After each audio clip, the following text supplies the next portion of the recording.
Hello, fictional. Welcome to the What If Essay. Today we are gonna see, what if Issei got harem with Sona and Irina? Part 2. If you end up liking this video, please consider subscribe, so without further ado, let's get into the video. The time for the peace conference has finally arrived and Sona and I were getting dressed together after even more sex since she was nervous about the night to come. Why are you so nervous, Sona? Tonight's going to be easy. I smirked as I got on my school uniform ready for the night to come. Maybe for you, but I'm worried about dealing with Saji and Raruko. I haven't spoken to them since the trade, Sona replied as she pulled up her skirt. I got it, I replied lovingly as I kissed her on the cheek. She was nervous because during the Kakabeel mission I was still Ria's pawn. This was the mission that changed everything for not only me but her and Rias and even Irina. I wasn't worried since Rias was aware of that and would take steps to prevent such a meeting from happening. At least for now. Hey guys, whenever you're ready we can go, Irina yelled from outside the room. It was actually funny that she was so calm about everything since her father was going to be there. Then again, this was Irina. Got it, I replied as I finished getting dressed. The time for the meeting had come and luckily for Sona, Rias benched Saji and Raruko for this one and just left Kaneko with Gasper. Akeno, Rias and Kiba stood behind Surziches while Sona and I were behind Serafal. Irina and Zenobia were behind Michael along with Irina's father while Vali was with Azazel. Now the stage was set and the time for the meeting had begun. It seems quite a lot has happened since we last met, Azazel smirked as he looked at Sona and Issei with a grin of his own. Yes it has, but as much as I'd love to talk about the fact I've traded one Devil King sibling for another, we have more important matters to attend to. Namely the fact that everything we once knew and loved is now in danger, I said sternly, wanting to nip that in the bud before it became irritating. What do you mean, Issei? Rias said nervously, much to my annoyance. What I mean is that the incident with Kakabeel revealed that all three factions have members that aren't happy with the way things are going. I explained. Luckily for me I spoke to Azazel a few days ago and we decided to slowly reveal the truth to everyone. Sure, Sona knew about the six, but I kept the rest of the details secret up until now. What do you mean? All three Surziches wondered in shock. Well, Kakabeel proved that the fallen angels have issues and Valper and Freed were proof that the church has ne'er-do-wells. I explained calmly.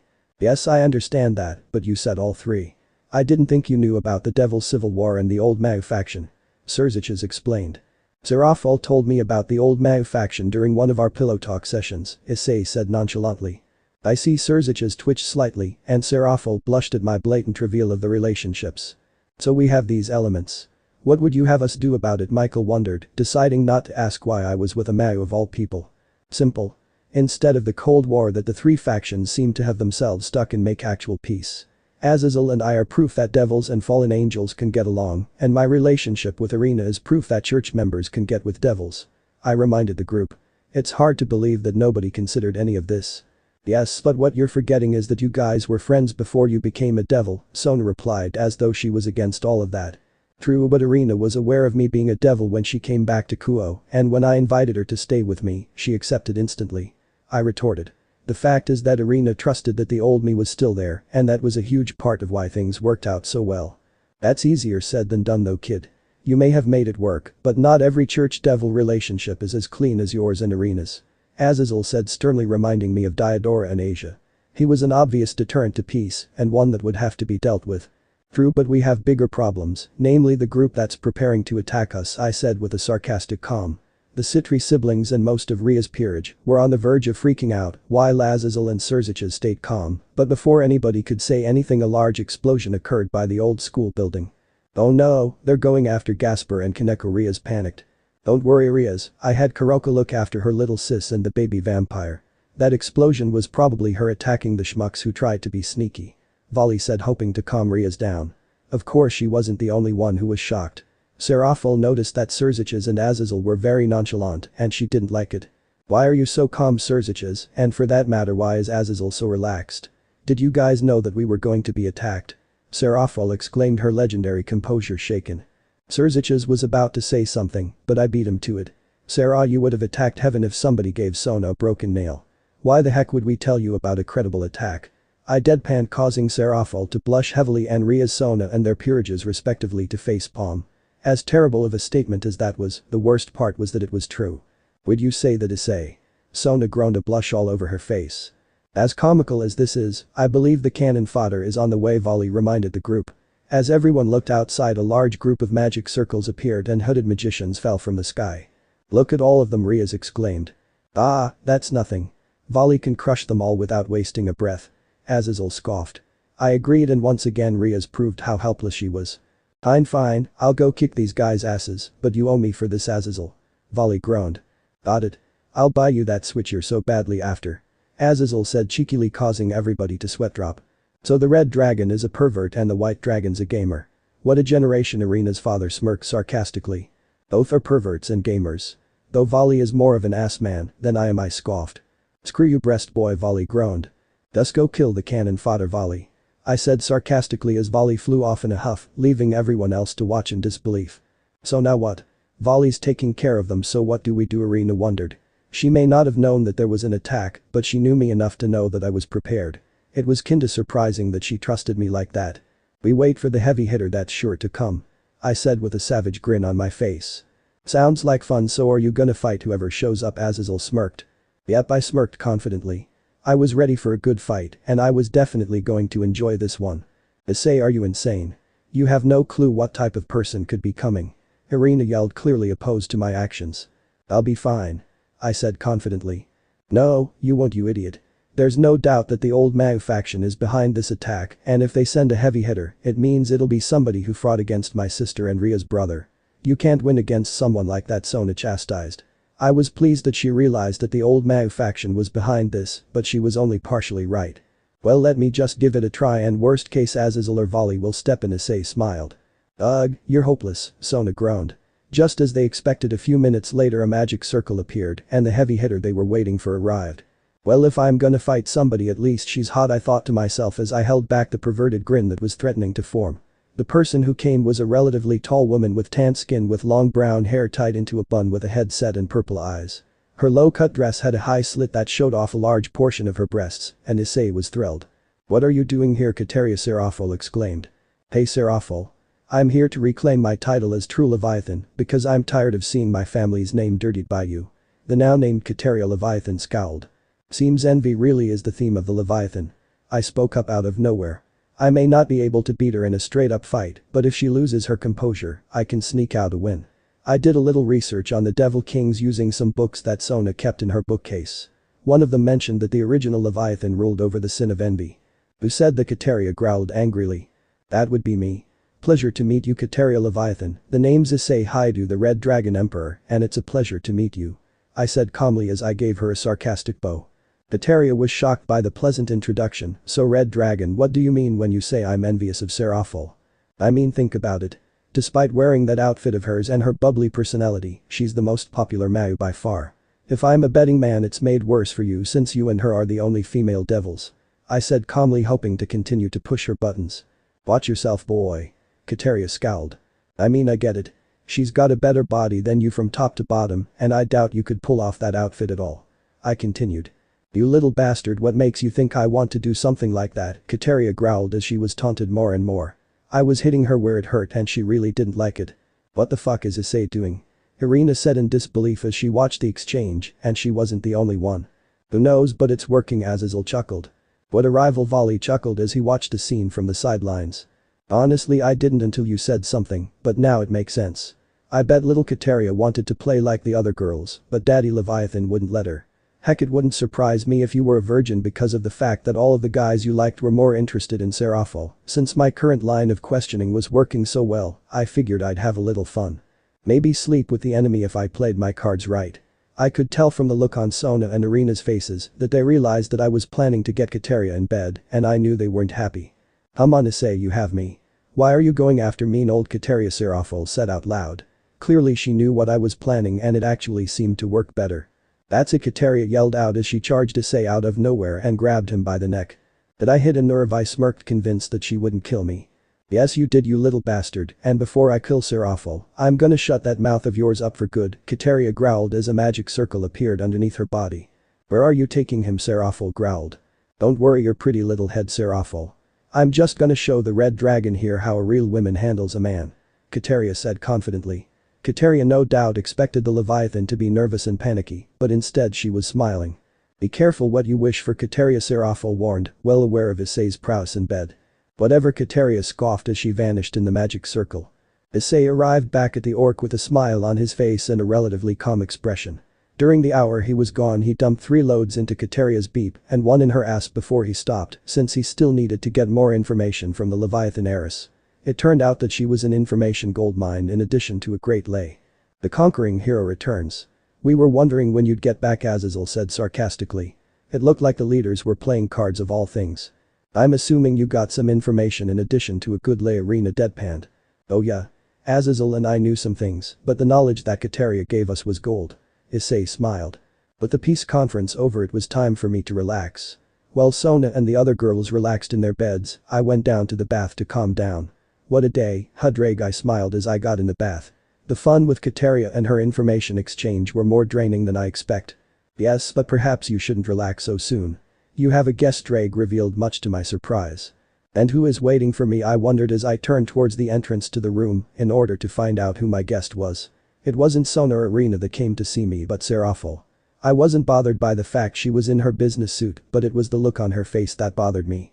It was one of annoyance and I hadn't done anything to annoy her, at last I don't think I was. You really should know better than to lie to a man, Seraphil said with a frown on her face. I was surprised that she thought he was lying, but I replied nonetheless, everything I told you was the truth, Seraphil. Kateria told us about the Cows Brigade, about their structure and their relationship with Vali. Yes, but she told you something else also. When you were done I could tell that you were hiding other details from me. Seraphil revealed. What makes you say that? I replied with a rare raised eye. It was rare that Seraphil questioned me and I didn't particularly like it. Alright then, we'll do this your way, Seraphil smirked as a magic circle appeared, changing the Leviathan from her blue business suit to a pink micro bikini that barely held back her massive breasts and showed off her whole body in all its glory. Tell me what you kept secret from us, and the micro bikini comes off and you can enjoy your second Leviathan of the day. Seraphil teased. It was an offer too good to resist, and like any good perverted guy I was going to accept her offer. Alright, but you may not be in the mood for sex once we're done, I warned. Sona may not have said as much, but she knew what I meant by the 6, and if she did, so did Seraphil. This was definitely a risky move. You're lying. That can't be true, Seraphil protested after I just finished revealing the message from Kakabiel. Seraphil, I have no good reason to lie to you about that. I reminded her. That means he's a traitor. Of all people, he's a traitor, Seraphil muttered. Clearly there was something major that I was missing. Seraphil. I shouted as I grabbed her face and turned it towards me aggressively. Tell me what's going on, I said softly in order to convey that I was worried. Seraphil was ironclad with her emotions, and to see her so flustered was a problem. The 6 refers to the group of youth devils from Sotan's generation. They are Sona, Rias, Megumi Glaciolabolas, Serag Baal, Sakara Agares, and Diodora Asterith. I know each of the devils very well, and based on the information about Asia, there's only one person that could be the traitor. Seraphil said, holding back her tears. Which one? I replied with a bit of shock. Ignoring the fact that the 6 was people that Sona and Rias knew, for Seraphil to figure out who it was just from the message proved that she was just as brilliant as her sister, if not Moresso. Sotan and Rias are out for obvious reasons. Sakara Agares is more into machines than people, so she wouldn't have any interest in Asia. Megumi is out because her family uses beasts, and Serag would never do something like this because of his circumstances. Seraphil explained. With her explanation I had my answer, so Diodora Asterith is the culprit behind the incident with Asia and the other holy maidens that Irina mentioned. That's right, and Diodora is the younger brother of Ajuka Beelzebub. I'm shocked because that means that a Devil King sibling would do something so horrible. Seraphil revealed, and I couldn't blame her. Now it all made sense. Sona realized the same thing but couldn't say anything because of how stressful the idea was. So now what? I wondered. The obvious move is to tell Serziches, and since I didn't want to bring it up, Sarah would have to. The worst part is that since what he was doing wasn't completely illegal before, the punishment wouldn't be severe. However, his actions also suggested that he was a traitor, and accusing someone in that position of being a traitor was dangerous without proof. Kakabiel's word wasn't enough since he was an enemy, so that was out. I'll tell Serziches and we'll see what happens next. Seraphil replied before leaving. You did the right thing by telling her, Drake said sternly, knowing that I was hesitant to tell them the truth. Yeah, but things are only gonna get more interesting from here. I groaned both from the annoyance of the situation and the fact that just as I thought Seraphil wasn't in the mood for sex. That damn micro bikini had me hard as a rock. Oh well. The next week went by without too many problems, and that was fine by me. Gasper's training continued as planned, and I continued to have fun with my mini harem. Luckily for me, I was starting to get along with most of the council besides Momo, and that was fine by me. When I arrived for the last meeting of the week, I had no idea what news Sona had waiting for me. "What did you just say?" I twitched, hoping that I heard my new master wrong. "You heard me right, Issei. During the summer we'll be returning to the underworld, and part of that will be a meeting with the other youth devils." "I don't see the problem," Sona said nonchalantly. "I see," I growled, since there was nothing I could do about it for now. Serzich's made his move even if Sona didn't realize it. I bet he just doesn't want to deal with Sona's parents. After all, I'm pretty sure they don't realize that their daughter's boyfriend is a philanderer who has sex with so many women. Momo scoffed. It was a cold response and one that quite a few people weren't pleased. I think Momo's just jealous because Sona actually has a love life. Tsubasa snorted. It wasn't the first time that Tsubasa came to my defense and I was curious why. "Why you?" Momo growled. "That's enough, you two. Let's just deal with our tasks for today," Sona replied sternly. "Fine," Momo and Tsubasa replied before we began our tasks for the day. "Oh, you have got to be kidding me." I groaned in disbelief. The student council was required to check in with the athletic clubs about their summer plans, and naturally Sona picked me to do the kendo club, and with Momo of all people. "Of all places for you to go, it's the kendo club." "I don't know what Sona is thinking doing this," Momo retorted. "For once, we're in agreement." I groaned. Luckily for us, practice was going to be over soon, so we should only deal with Murayama and Caddis. "Just behave, Issei," Momo said with disgust. Yeah, I replied nonchalantly, not wanting to cause more headaches for myself by picking a fight with her. When we arrived at the kendo clubroom, Momo was the one who knocked on the door for obvious reasons. "Hello, this is the student council, is everybody dressed?" Momo yelled out. It was a cheeky little comment and I ignored it for the moment. "That's right, it's just me and Caddis. I assume you guys are here for the end of the year," reports Murayama yelled out. "That's right, and I'm here with my partner." Momo smiled, not revealing who I was. Oh boy, this wasn't going to end well. "Come on in," Murayama yelled back. A moment later we walked in and luckily for me, both Murayama and Caddis were in their uniforms. Murayama was confused by my appearance, while Caddis was furious. "Hold on a minute. Why is Haidu here?" Caddis yelled out angrily. "Sona is borrowing him from Rias to act as a gopher. Think of it as yet another punishment for his antics during the year," Momo explained. Caddis looked at me, and I basically nodded in agreement in order to keep the peace. "Alright, and I guess that works since I have a question for him also," Caddis revealed. "We were lucky she went along with it because that would have been problematic." "That's fine, and I'll go with Momo to get the data," Murayama said with a smile that unnerved me. "Works for me," Momo replied nonchalantly as the pair of girls left to get the data. There was an awkward pause for a few minutes before Caddis finally spoke up. "So how does it feel to be on the other side for once?" Caddis snorted. I knew she was referring to the locker room, and that was fine. "It's a bit odd, but I get the feeling that's not what you wanted to talk to me about," I replied calmly. "It's not." Caddis frowned as she went for her bag of all things. I had no idea what she could be reaching for, and when she revealed one of Ria's summoning circles, I nearly flipped out. I thought Murayama convinced Caddis to get rid of that damn thing. I thought to myself, aware that this could end very badly. It was taking every bit of composure that I had not to react. Me and Muri each got one of these from a cosplayer, and she said something amazing would happen if we used it. I didn't believe her, but Muri suggested we give it a try. I asked her about it a week later, and she said it was fake, but something about her response bothered me. "I see," I replied. I had a bad feeling what she was going to ask next. "Can you take it to Rias and tell me what she thinks?" Caddis said calmly as she handed me the circle. "Eli," replied as I reached for the circle. Of course, as fate would have it, Momo picks that time to come back with Murayama, and her eyes widened. "What the hell?" Momo screamed as she grabbed the paper from me. "What's going on, Momo? Do you know what this is?" Caddis yelled. "Of course I do, and I'm wondering where you got this from," Momo replied, clearly angry.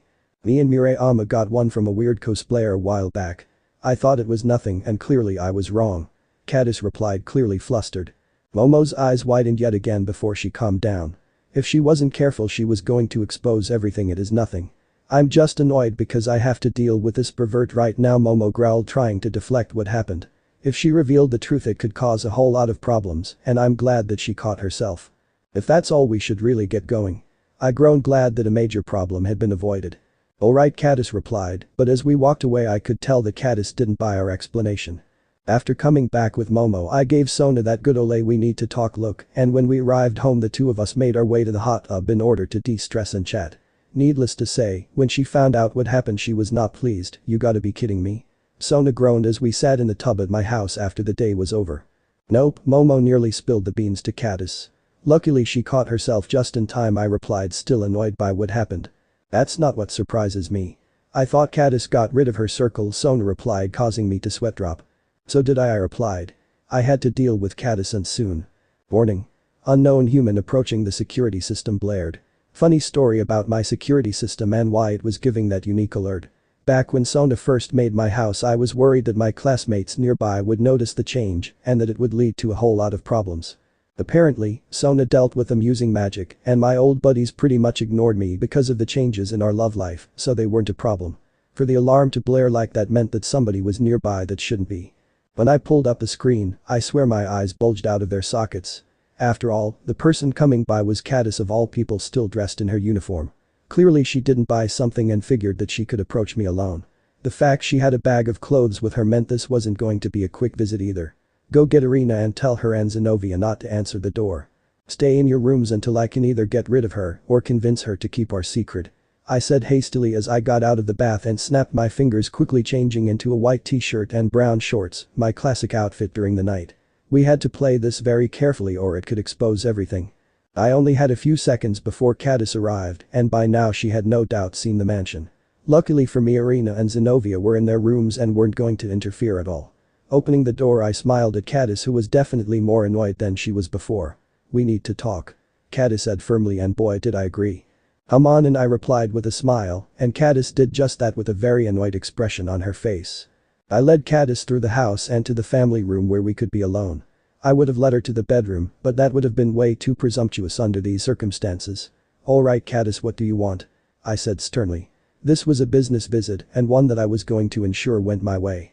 Caddis froze at my firm tone, but that didn't last long. First you're gonna explain what the hell that circle is, and secondly, you're gonna tell me about why you all of a sudden have this massive mansion. Caddis insisted. Sure, but do you want something to drink? I said calmly. Use, Caddis replied with a hint of surprise at how calm I was despite her appearance. As I got into the kitchen, I was met by Sona of all people. So what are you going to do, Issei? Sona whispered. Luckily for me, we were so quiet that Caddis couldn't hear us. I'm just gonna tell her the truth and hope I can convince her to do something like with Miriam, I replied. It was risky, but I had no choice. Fine, but if your persuasion fails, I'll erase her memories, no questions asked. Sona replied. Eli replied, and it wasn't as though I had much room to argue. As I grabbed her juice, I made my way back to Caddis, and when I saw her, my eyes bulged out of their sockets again. Gone was the Kuo Academy uniform, and it was replaced with a pink short-sleeved blouse and a cream-colored skirt that went down to her knees. Clearly her time dealing with me and my friends made her an expert on changing clothes quickly. Since you were taking so long, I figured I'd get into something a bit more casual. I hope you don't mind, Caddis replied with a smile on her face. Sure, I replied with a sweat drop as I gave her the juice. So Issei, what's with the circle? Caddis asked cutely as she grabbed the circle from her bag. It was obvious she was hoping to throw me off with a change of demeanor and the cute clothes. What you have there is a devil summoning circle, Caddis. I replied flatly. Caddis replied blankly, since it sounded every bit as insane as it was. You heard exactly what I said, Caddis. If you use the summoning circle, a devil arrives that will ask you to grant your wish. I replied. You're lying to me, aren't you? Caddis replied with a look of disbelief on her face. I couldn't blame her for not believing me. Hell, if I was in her shoes I'd be shocked too. Why would I lie to you? I replied. Caddis paused for a moment and then spoke again. Because if that was true, that would mean the devils are real.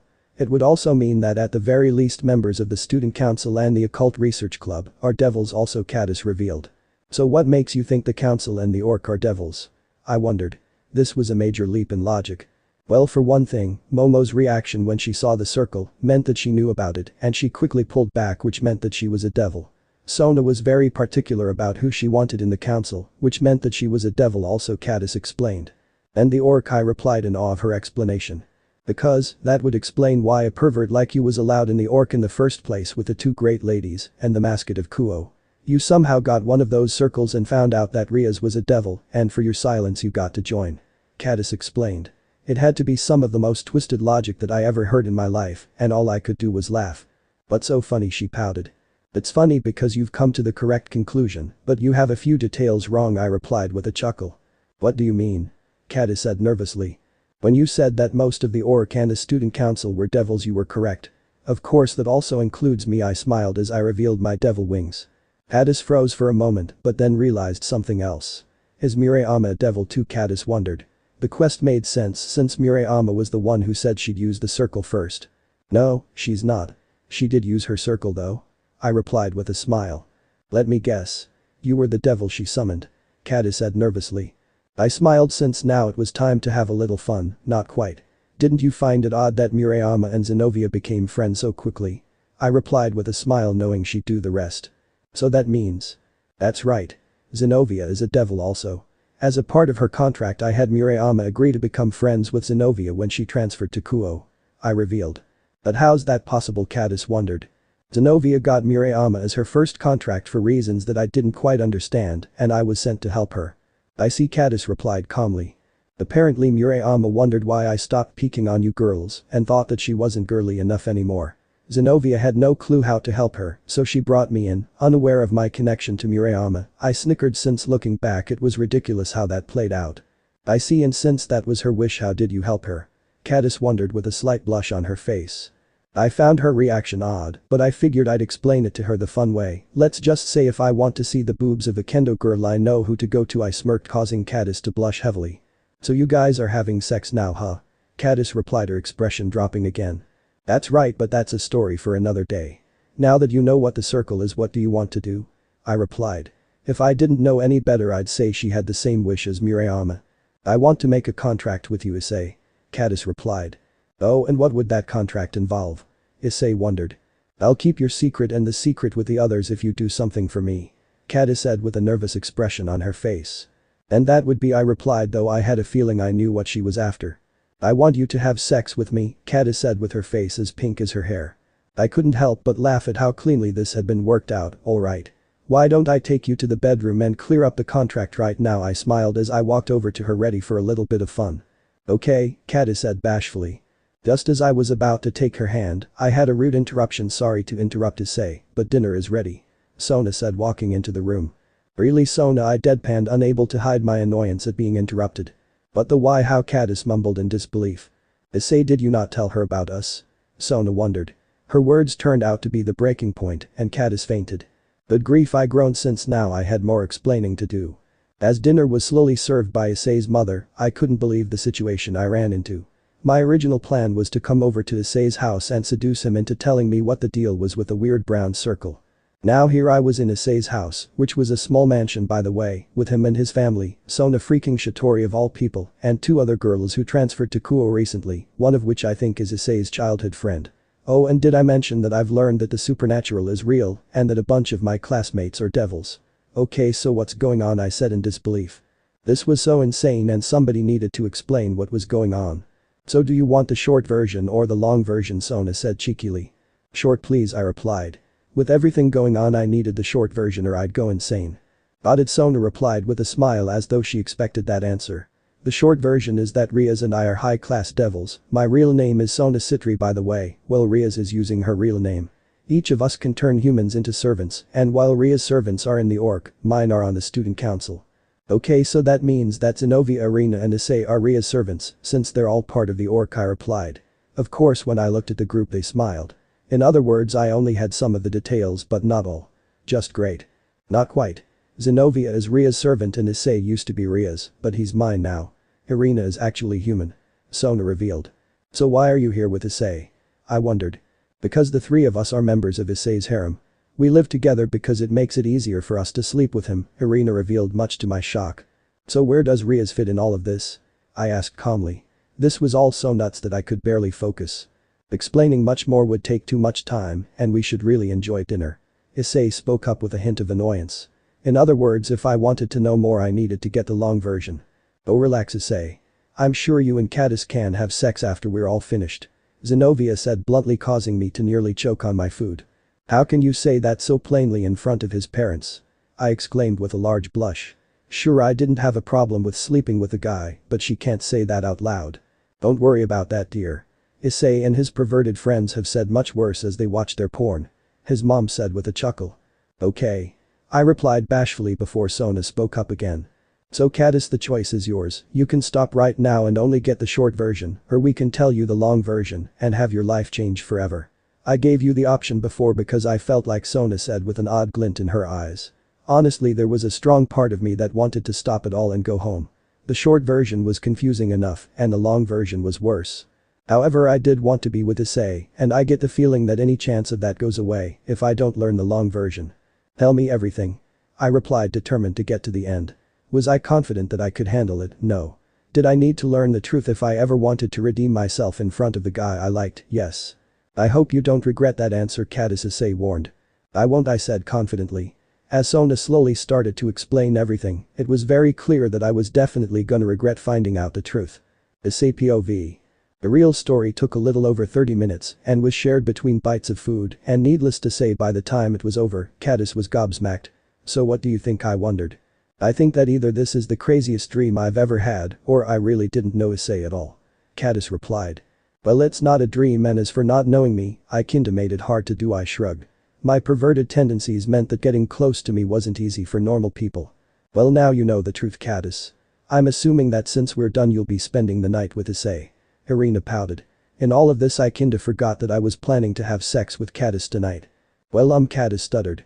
It seems as though she was given a bit too much at once, just as I expected. I'm gonna go up to my room. If you want to join me, Caddis, you can, but if not, I'd understand, I said calmly before leaving.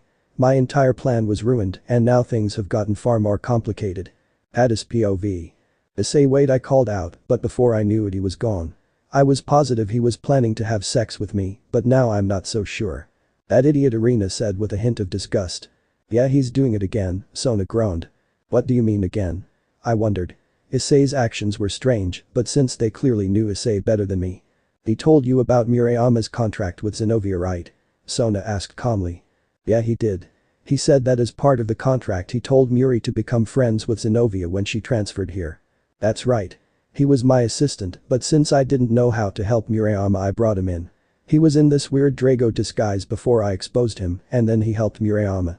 Zenovia explained. That sounds about right, Irina deadpanned. Clearly I was missing something. Don't you find it odd that Issei would do that? I mean, come in as a disguise, Sona wondered. Now that I think about it, that's true. Issei could have easily used the contract for him, but he used it to help Zenovia instead. That brought a different question to mind. So wait, when did he start sleeping with Muri? I voiced, since if he didn't sleep with her because of the contract, when did they start having sex? All he did was give her his number and said that she could summon him at any time. At the time it was definitely strange, Zenovia chuckled. Hold on a minute, Issei was very quick to take me up to his room to have sex earlier, but now he left us alone. Pausing for a moment, I realized what was going on and I didn't like it. Issei really doesn't want me here, does he? I frowned. Yes and no. Issei definitely wants to have sex with you. What he didn't want is for you to confront him like this. Irina shrugged. In other words, the less you guys know the better. I concluded. Sort of. Issei probably wanted you to believe that he was just some pervert who discovered a secret and is benefiting from it. He probably wanted to just screw you and call it a day because it's easier to deal with in the long term, Irina scoffed. So what should I do? Should I go to him or go home? I asked. One of the things they mentioned was that all three of them were sleeping with Issei, so if I left it wouldn't change anything on his side. Though there was a part of me that wanted to stay. That's up to you, Zenovia replied calmly. Tons of thoughts were racing through my head and it was late. I couldn't exactly come home since I told my parents I was staying at Muri's. Do you guys have a guest room I can stay in? I wondered.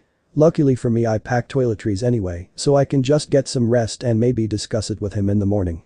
Sure, and I can give you a tour of the house in the process. Sona said with an odd smile. If I didn't know any better, I'd say she was scheming something. I woke up the next morning pretty refreshed, but since I got used to waking up early because of kendo, I figured I'd go use their private baths to give me a little time to relax. Issei's house was amazing, and the fact he had underground floors blew my mind.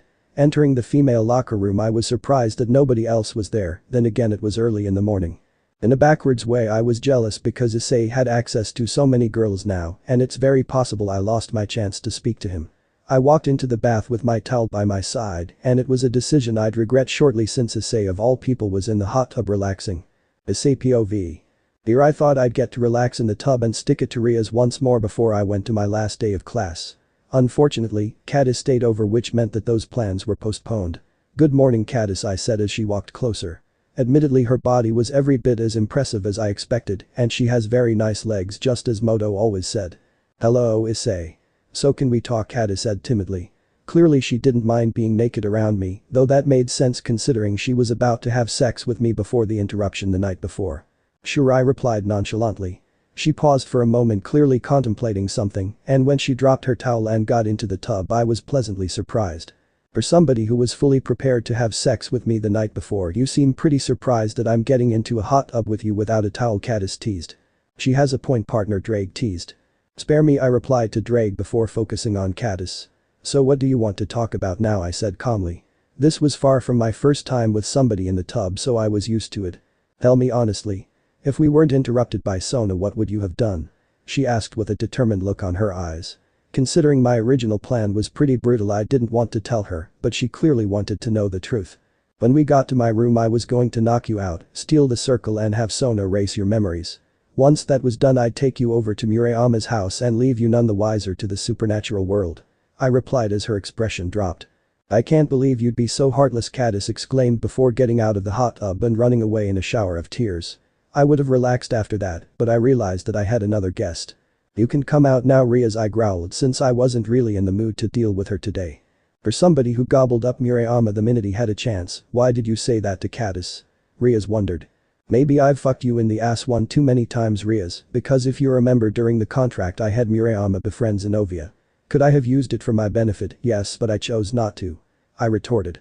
Yes, but you also gave your number to Murayama knowing damn well she'd respond. So what's different here, Rias replied haughtily. Caddis is the type of person who will want more, and in the end our world is far too dangerous for normal humans like her and Murayama. The only reason that Murayama was able to know was to give Zenobia a friend, so she didn't stick to me like a lost puppy and expose the supernatural, I said coldly. But that's their call if they want to join our world. Outside of you, Sona's peerage is all pretty much normal people, in case you've forgotten. Yes, Rias, but they chose that life.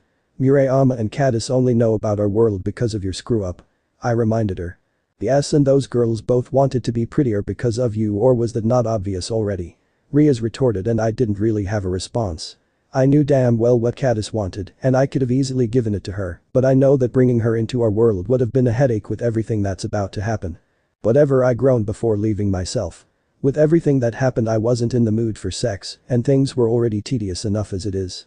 After all, we were headed to the underworld, and I have to deal with a devil who was tricking nuns into being excommunicated for some sick fetish of his. As I sat on the rooftop for lunch, my annoyance from earlier in the day was still there, and it had actually grown. Not only was Irina giving me the stink eye, but even Murayama was glaring at me. Clearly they didn't like my handling of the Caddis situation and were furious at me. When the door to the rooftop opened, I wasn't surprised when Murayama appeared. What the hell is wrong with you, Issei? Murayama yelled as she grabbed my uniform angrily. This was a level of rage I hadn't seen from her since my pervert days. Clearly Irina and Sona told you about what happened with Caddis. I deadpanned.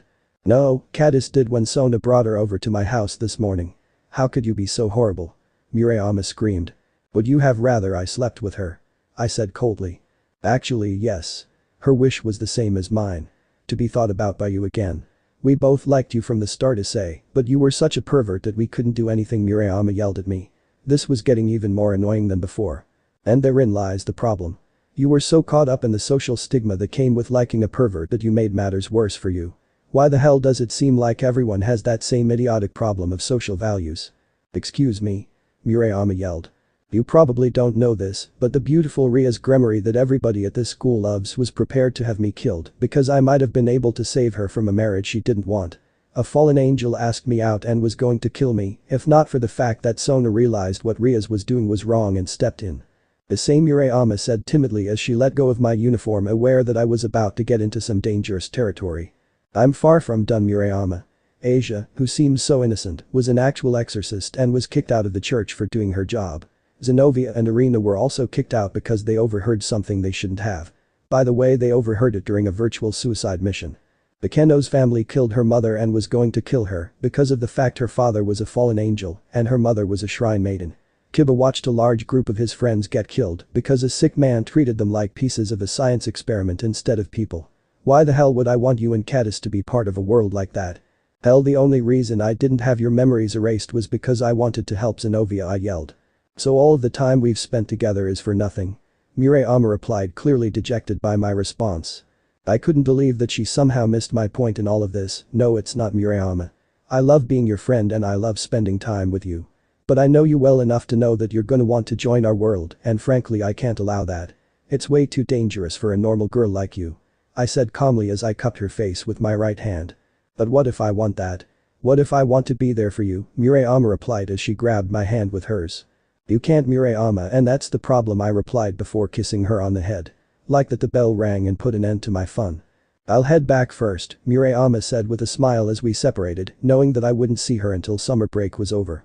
Sure, I replied as I stood there.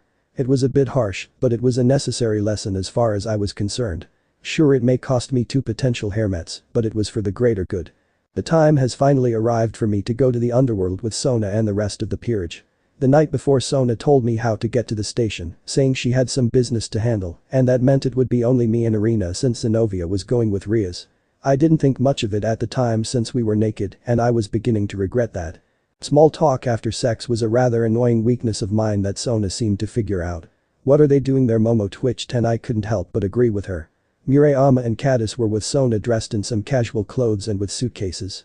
Murayama and Caddis will be joining us for the trip to the underworld. Eventually Murayama is going to be made Ria's final pawn, and Caddis is going to join my sister as an assistant. For now though, they're coming with us. Sona explained with the smiling girls next to her. You have got to be kidding me, I said in disbelief. This is revenge for all of your scheming, partner, Drake chuckled. Oh, shut up, I replied, though I couldn't blame him.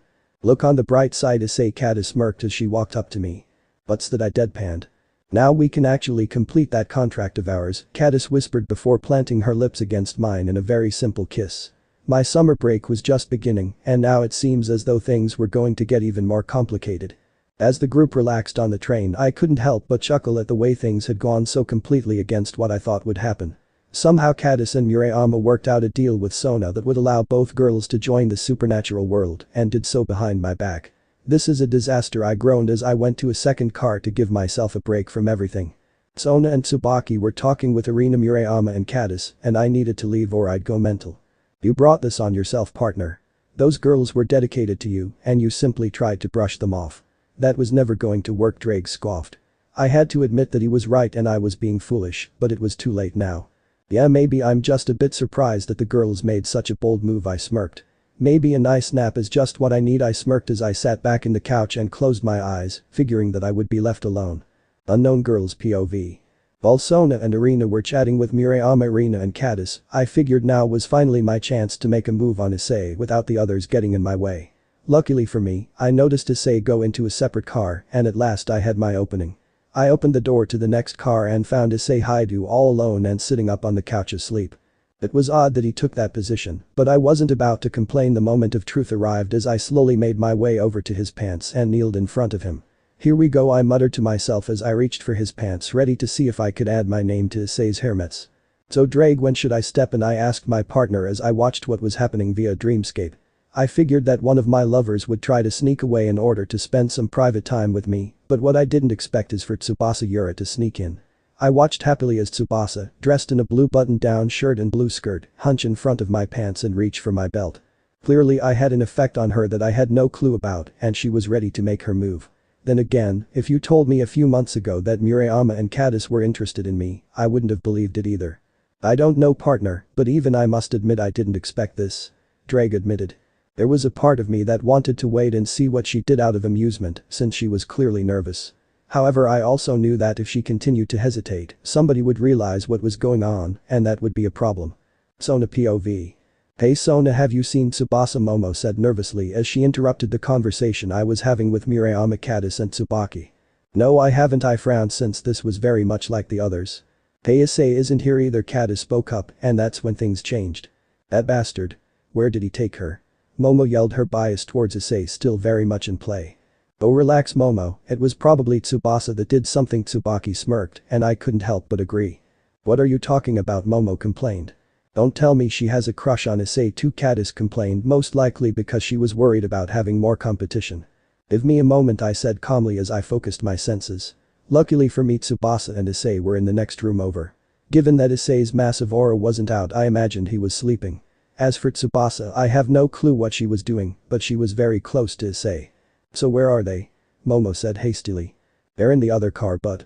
That pervert, Momo growled before I could explain what was going on. I quickly followed Momo with Caddis and Murayama behind me, and when she opened the door we were met with quite the sight. Tsubasa was fiddling with Issei's pants, clearly about to give Issei a beep, and Issei himself was asleep. Of course I knew Issei well enough to know that he was aware of what was going on and watching to see what happens next. A high-pressed Tsubasa said nervously with her hands right by Issei's belt, most likely going for a beep and a quickie. Looking next to me, Momo was furious, and Cadis and Murayama were just plain gobsmacked. Seriously, you want him to, Tsubasa? What do you girls see in him? Momo groaned, causing me to frown a bit. I've wondered the same thing with Kuo's girls when it comes to Kiba, but taste is an odd thing, wouldn't say, a voice said, interrupting all of us. There was Issei, now wide awake and with a very amused expression on his face. I say. Tsubasa gasped before hopping up. Clearly Tsubasa was hoping to do this in secret, but that failed. Hey Tsubasa, if you wanted to fuck you should have just said so. Issei replied, causing me to frown a bit since Issei was indeed watching the whole time. You perverted bastard. When will you be satisfied? Momo growled. Oh, spare me, Momo. You're probably one of those girls who fell for Kiba's fake smile and calm demeanor and thought he was the greatest thing to ever happen to your life, Issei groaned, causing me to flinch. When we first started sleeping with each other, he asked me what so many girls saw in Kiba, and admittedly I could never figure it out myself. I doubt a pervert like you could ever understand somebody like Kiba. Momo spat back. I agree with you, Issei replied, causing all of us to look at him in shock. What do you mean you agree? I replied.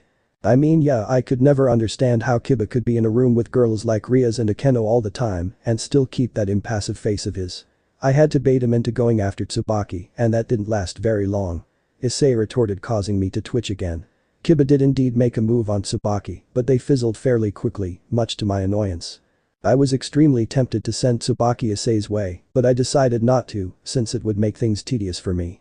Not to interrupt this fascinating conversation, but I kinda wanna have sex with Issei now. Tsubasa spoke up, causing me to blush heavily. Me too, Murayama added, making things even more crazy. Wait a minute, me too, Cadis continued. Issei was about to have sex with 3 girls on my train heading to my family's house. This was unbelievable. Geez, you're popular, huh, Issei, my sister of all people said as she appeared out of nowhere. What are you doing here, sis? I groaned, wanting the craziness to end. Well, I wanted to tell you we have 30 minutes until we get home. Just great, she was basically saying go for it, but be careful since we're low on time. Normally I'm all for an orgy, but for her first time Tsubasa deserves something less chaotic. Don't worry, Cadis, I'll enjoy you soon enough, Issei smiled. I couldn't help but deadpan since this was so Issei. Just don't go too rough on her, Issei. My parents are very smart and they'll realize what's going on if you go all out, I groaned, knowing how Issei could be. But Issei smiled. Now that everything was in place, it was time to leave Issei and Tsubasa alone and give them their time together. Alright girls, let's go, I groaned since I wanted to give him some private time with Tsubasa. Fine, Murayama and Cadis groaned. Thank you, Kaichu, Tsubasa said, replied. I knew how important her first time was to her and I was going to give it to her. As I left, I couldn't help but notice that Issei smiled a bit. If I didn't know any better, I'd say he planned all of this. Issei POV. As Sona and the rest of the girls left me at last, I was finally able to enjoy Tsubasa. Why don't we start from the beginning since your original plan was gone? I smiled since I knew she was nervous. Okay, Tsubasa replied bashfully as she got up and took a deep breath, ready to see what I did. Now that everybody's all dressed, it's time to get everyone clean, Serafol smiled, though I could tell she was a bit jealous that she couldn't join in either. Oh well, there was nothing I could do. What are you? Sona started to ask before Serafol cast a giant magic circle on the room. As the light surrounded us, I could feel all the scents and smells of sex vanishing. In fact, if I didn't know any better, I'd say she was resetting the room. Incredible. It's like our little sexcapades didn't even happen. I gasped, not expecting this at all. When you've been around for as long as I have, you learn a few things. Serafol smiled. I see, I replied with a smile on my face. Serafol was ready for this the whole time. Well, let's get ready then. We're about to arrive, Sona groaned, clearly put out by the fact she didn't get to enjoy me this time around. After the train ride was over, we made our way over to the Sitri family mansion via group carriage. There ended up being 2 trains with me, Sona, Serafol, Tsubaki, Murayama and Cadis in one, while Sajir, Ruko, Ria, Tsubasa and Momo were in the other.